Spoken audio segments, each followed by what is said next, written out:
আসসালামু আলাইকুম ওয়া রাহমাতুল্লাহি ওয়া বারাকাতুহু।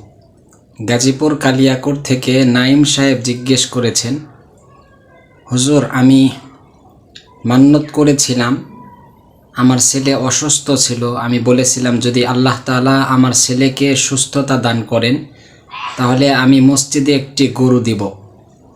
এখন জানার বিষয় হলো, এখন আমি কি মসজিদে গরু দিব নাকি গরুর মূল্য দিলেই চলবে? বিষয়টি জানালে উপকৃত হতাম।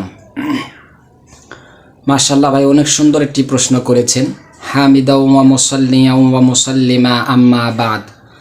ভাইয়ের প্রশ্নের উত্তর হলো, আসলে প্রথম কথা হলো আপনি যে মান্যতটি করেছেন আপনার মান্যতটি সহি হয় নাই। কারণ মান্যতকৃত বিষয়টি ফরজ অথবা ওয়াজিবাত এর অন্তর্ভুক্ত হতে হয়, কিন্তু আপনি যে মান্যত করেছেন যে মসজিদে গরু দিবেন, এটা কোনো ফরজ বা ওয়াজিবাত এর অন্তর্ভুক্ত নয়। এই জন্য আপনার মান্যতটাই সহি হয় নাই।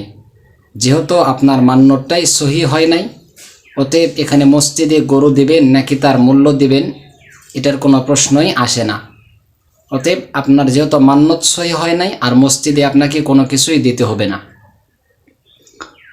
আশা করি ভাইয়ের প্রশ্নের উত্তর আপনি বুঝতে পেরেছেন। এই মাসআলাটিকে বিস্তারিতভাবে উল্লেখ করা হয়েছে ফতোয়া কাসেমিয়া 17 নং খণ্ড 89 নং পৃষ্ঠা, ফতোয়া শামি 5 নং খণ্ড বাদাইউস সানায়ে এর 4 নং খণ্ডে এই মাসআলাটিকে আলোচনা করা হয়েছে।